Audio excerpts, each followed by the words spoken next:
We welcome to the Jock Line now the longtime head baseball coach at Ozark High School and former high school basketball coach who never gave me a technical foul, or basketball official who never gave me a technical foul, Mike Essick. What's going on, Coacher? Oh, not much. How are you guys? We're doing just great, thanks. In baseball weather like this, I know you're itching to get your team, if you had the team, to get out there and play again. Tell us about what Mike Essick is doing these days. Well, I'm down here at Spokane now. I'm the athletic director, teaching weight training and head baseball coach. Good for you. See, it's really hard to get that out of your system, too, when you've been coaching. And you have, correct me if I'm wrong, but isn't Becky Justice down there with you as well? Yes, and Terry Ryder's here as well. And Terry Ryder. Hey, this is the Over the Hill gang that's back. Easy, Ned. Yes, the old stuff may come get us. You're younger than I am, so I can get away with that. Yeah. Anyway, tell us very quickly about what your plans are. I know it's early, but has the COVID-19 virus been very prevalent down there? Oh, yeah. It's been real prevalent. In fact, I had it for 3 weeks, spent a couple of days in the emergency room for about 10 hours each time. But, yes, there's still kids. There's, usually about 10 to 15 kids quarantined for the last several weeks. Mike, in your case, how were you affected by it? Ned, just crazy how some people, it doesn't even hardly, they don't hardly have any symptoms. With me, man, just anything that touched my skin, I don't care if it was the shower, my clothes, or the covers, so sensitive, couldn't stand it, body aches, fever, and then as I've gotten over it, my lungs, that's the big thing. I've not been able to run again since I've had it. Any kind of strenuous exercise just leaves me gasping for air, but I am better every day. When the doctors treated you, were you a candidate for any kind of the new medical treatments that they have now, the new medicines that they have? No, and at that time, of course, my sister, she works in the COVID unit at Mercy, in the intensive care unit part of it. But no, both times they just said, hey, we're going to send you home. But they really check your pulse ox is the big marker for that. But no, they put me on an inhaler, and that was about it. Mm-hmm. With each day, do you feel better, Mike? Oh, yeah, I do. I've came a long ways since I've gotten over it. Yes, my breathing's gotten better. My pulse ox is back up to 95, 96, which still isn't perfect. But, yeah, I just feel better every day. Now, with dealing with the kids at Spokane, how do you find them accepting of the Mike Essick level of teaching? And I think the same could probably be said for Coach Ryder and Coach Justice as well. A different level of individual? Kids are kids, Ned, wherever you go. That's my experience. And my experience is if you'll give them guidelines, parameters, and structure, I really feel every kid wants to be disciplined. When I walked in here as the baseball coach, the kids were very open. They were excited to have that level of discipline. I'm not going to say anything about knowing how to coach, but just as long as you provide them structure and discipline, boy, they'll just eat it up. Isn't that an interesting statement to hear, too, from a coach in the assessment of players, too, because we probably live in a different era when that necessarily is not part of the coaching and teaching regimen, but the old-timers, us old-timers, are very much proponents of that level. Incidentally, when I think about it, too, we had Colonel Murphy on with us last week, and he brought in one of his umpires. And one of the umpires is an old coaching rival of yours at Nixa. Coach, oh, yeah. Did you by any chance hear that show? I didn't, Ned. Of course, I'm in class all day, down here teaching weights, so I didn't have a chance to hear it. But I'm sure it was a good one, especially with Howard on there. He was very, very good, and he loves the officiate. He loves umpiring. He thinks all part of the game. Did that ever occur to Mike Essick that you might want to be an umpire? No, and I hate to say this, Ned. I love baseball, but as far as umpiring it, I'd rather coach it. I spent 13 years as a girls' fast pitch umpire for the state just because the game moved so much quicker. And then, of course, 22 years as a high school basketball official and loved it. I loved basketball. It was fast-moving, fast-paced. As a coach, I love the speed of the game in baseball, but as a baseball official, it was just too slow for me to umpire it. Coach Essick, as we get ready for fall, I guess not fall, winter sports, what are the plans for Spokane, for your basketball teams, and even your baseball going forward? Have you made any decisions as far as allowing fans, or what's the protocol going to be going into basketball and baseball season? And we're just like everybody else.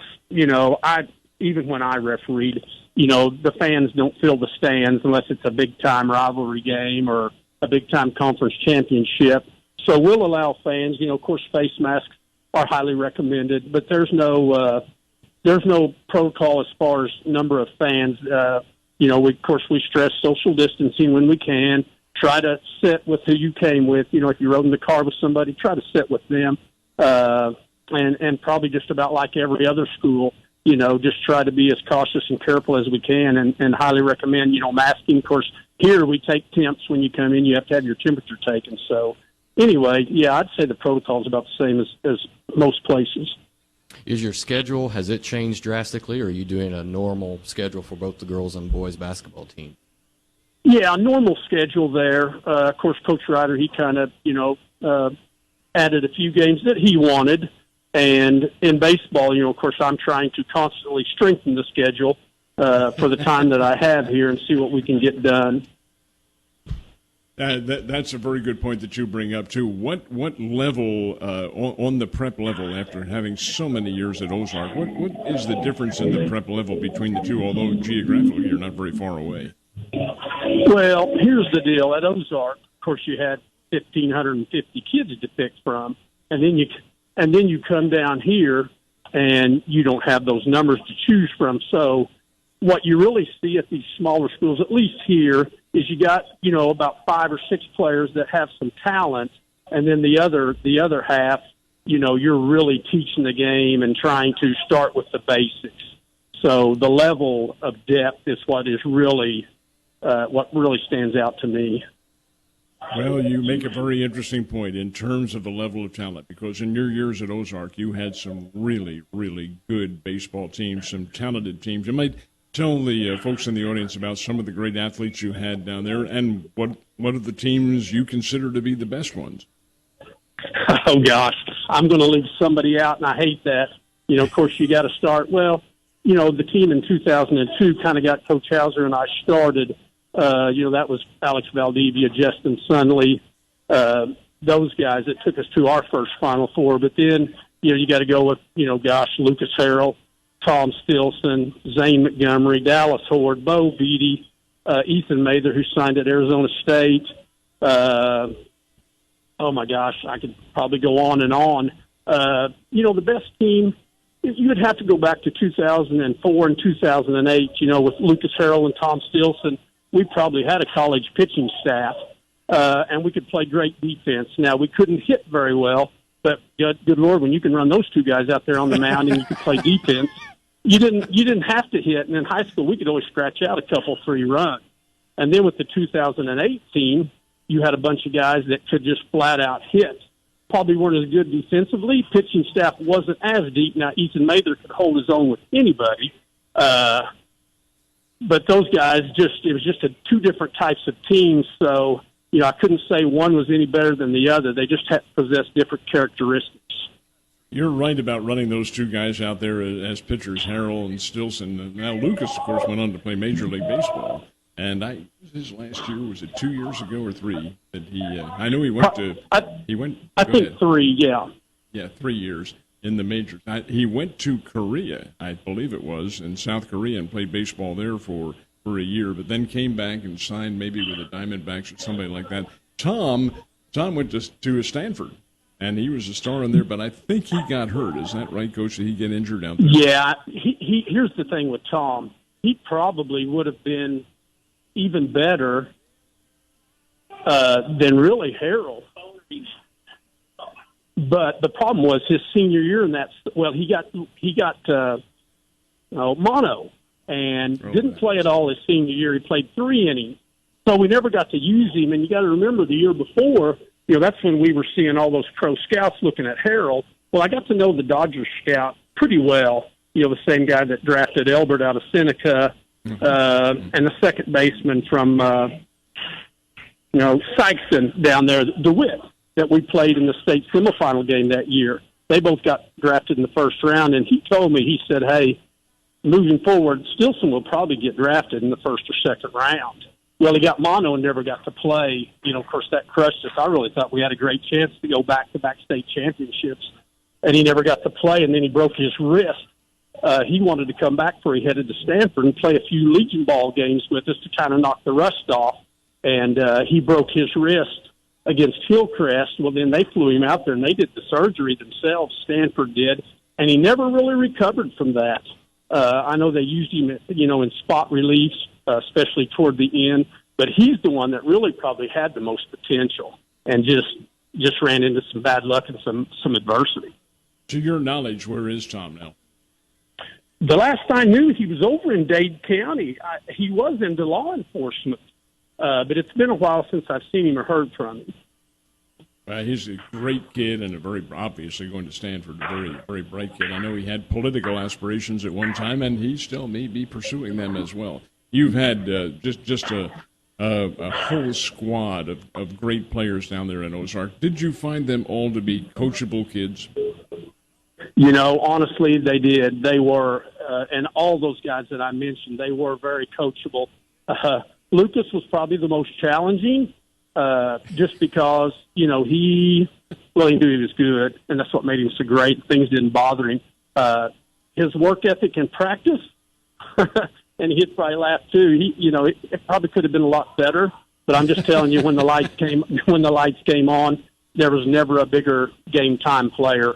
Coach Hauser would tell you that as well. Now, he probably took the most butt chewings too, but you know what? He always responded favorably to it. He wanted to win, and of course, what he's done has spoke for itself.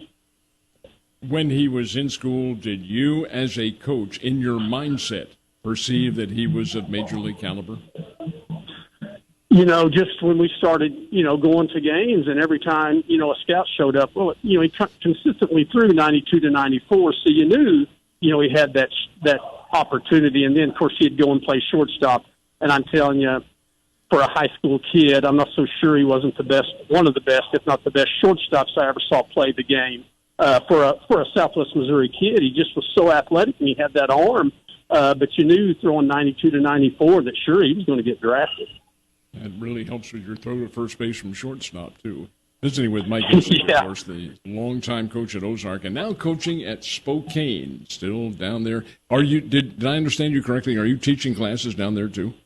Yeah, I'm teaching weight classes, and like I said, I'm also the athletic director. So I always wanted, this was my alma mater. This is where I came from. Gosh, spent my entire life here, and I always wanted to have a chance to come back. And when the door opened here, for a couple of years, gosh, it was, really, it was for me, kind of like a dream come true to come back to my hometown and give back and see if I couldn't make a difference here for a couple of years.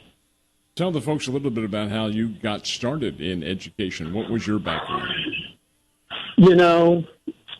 I graduated from College of the Ozarks, but just couldn't find a job. I went about 9 years. Now, I had a couple of stints at Galena with Rod Hemphill where I helped him. At Reed Spring with Dale Gilchrist. I just bounced around as a substitute teacher and tried to help and coach wherever I could, but just couldn't find a job because really all I had was a PE degree. And, of course, I had coached for Mark Wheeler one year, his freshman team. And, of course, they didn't have a job opening and got back into construction work. And lo and behold, Dan Evans and Dennis Miller came out to Fremont Hills one day when we were putting a sewer system in for, Jim Little. That's who I was working for, Yancey's dad. And they came out and said, hey, Mark Wheeler wants you to be his assistant, and we're going to start an in-school suspension program. So, that was in January. So, I became Mark's assistant, and of course he was aspiring to be a principal. So Ozark had a rule, for a better word, where you couldn't coach and teach. So, that's where Terry Ryder comes into play, and him and Mark were like, hey, we've thought about this, and we feel like you're the guy for the job. We're not going to even open this thing up and take applications if you would want to be the head coach. Well, good Lord. I was smart enough at least to know that. So I said yes. And total years, 28 years, the marriage was on. How about that? And you'll find this to be, at least I hope you do anyway, find it interesting. We ran into Dan Evans on Friday night up at Catholic and had him. Yeah. He's Catholic's volleyball coach now, the girls' volleyball coach. Yes, and that was the thing about Dan. Of course, he was very good at a variety of things. Even as a principal and even as a coach, Dan's very knowledgeable about a lot of things, and that doesn't surprise me at all. And look, they've had Frank Glenn up there now for several years. Yep. He mentioned that as well. He said, "This is Ozark's old folks' home." Yeah, between Catholic and Spokane now. This is really good, very, very good. Are we taking you away from any class right now? Oh, you're fine. No, I've got them working here. I'm just standing looking through the window. They're fine. Good bunch of kids down here. Don't let them try to take over the classes, whatever you do. Oh, they won't do that. Remember, that old school discipline still runs deep in me. Beautiful. Mike, when you take a look at coaching now these days as opposed to when you started and the level of athletes that you have now, do you perceive any difference at all, any different way you teach them? Personally, I don't. I did get better as I got older, learning how to handle kids' personalities different. Some kids in the old days, we just yelled at everybody. Now you kind of got to be careful of that. You kind of got to get to know the kid. And some of them you can still, get on pretty good. And some of them you got to kind of wait till they come off the field and get them to the side. Otherwise, anymore, I don't know that they hear that a lot at home. And, when you're the person that gets on them pretty good and pretty hard, some of them have a tendency to kind of drop their heads and lay down on you. So that's where, you kind of got to figure out each kid and know how to handle them individually. So I think that probably is the case with so many other circumstances that we hear about. I had an acquaintance who I used to be acquainted with quite a long time, and he told me once that what his strategy was to pick out a certain person on that team who he knew he could criticize. And he also knew that the kid knew that the criticism wasn't necessarily directed at him, but was directed for the others to hear. Does that fall into the scheme of teaching, in your opinion? Absolutely. In the scheme of teaching, as far as athletics and coaching, that was one thing that Coach Hauser and I really thought we were always very good at. The Lucas Harrells, the Tom Stilsons, the Ethan Mathers, the Valdivias, the Sunleys. You have to get on your best player. He has to be held the most accountable, especially in today's society where a lot of coaches will kind of cut breaks for that best kid. But if you'll hold your best player the most accountable, all the kids will realize, because kids are smart, that coach plays no favorites. And if he's willing to get on to him, you really don't have to say much to that guy that just plays about half the time or doesn't have the biggest role, because he knows, hey, coaches, the best players take the most butt chewings. That's right. That is the key. Coach Essick, don't you feel like, for the most part, kids want to be disciplined? I mean, I do. There's been a lot been made of. Yeah, go yeah, ahead. I believe that. You're on, Mike. Go ahead.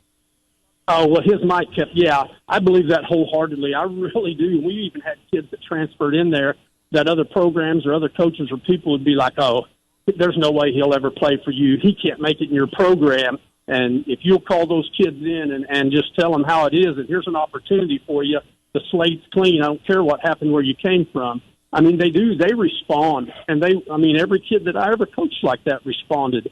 And it's so true, because I think sometimes they realize that you really care about them, that you're going to invest in them like that. And then, as long as they know, I always told them, don't take anything personally. What happens here on the field is a business, and I'm coaching you and pushing you, and when it's over, then we can go back to being, friends. But when we're on the field, this is all business, and don't take anything personal. Mike, interestingly enough, in your years as a basketball referee, you saw different styles of coaching from the bench, and because of the level of the game and the nature of which it's played, you're going to see, and I hesitate to say tempers, but at least levels of articulation among the players and coaches. It's changing and changes because of the rhythm of the game. Did you see, or do you see now, any differences in how basketball is coached and the attitudes toward the officials in the game, because it is very fast-paced? Oh, man, you bring up something that's near and dear to my heart, Ned, and I'll tell you that is true. The game has changed so much. It's, at times, wild and out of control, because what I see here in Southwest Missouri, and I don't mean this wrong at all, that necessarily teams don't have the athletes to play at that speed, so it becomes just absolutely hectic. But what also that I see is, as we've gotten, and I'll just say it, these younger coaches coming along, you'll see so much response from players that just drive us older, old school guys, like, maybe it's a foul. Well, they'll raise their hand and gesture.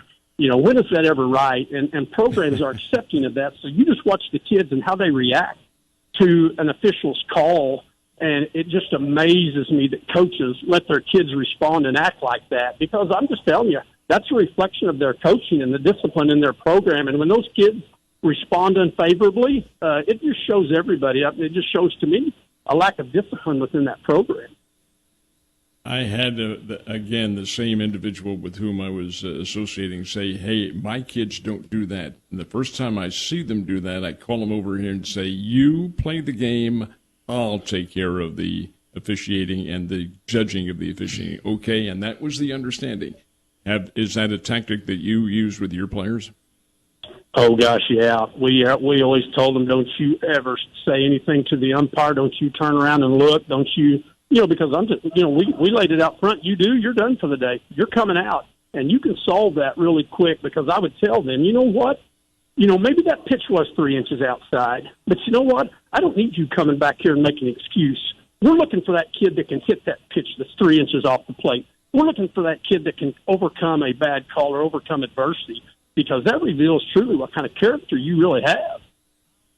I hope there are moms and dads who are listening to this. I can't guarantee anything at all, but I hope they are listening, Mike, because that's not just in coaching. That is a dictation in life as to how you lead life. Instead of sitting around and complaining and carrying on, hell, get out there and do the thing. Do it the right way, and you're going to be okay. And I think you'll find that in every athletic endeavor. I know you have in your coaching experience. Do it right, and you're going to win, right?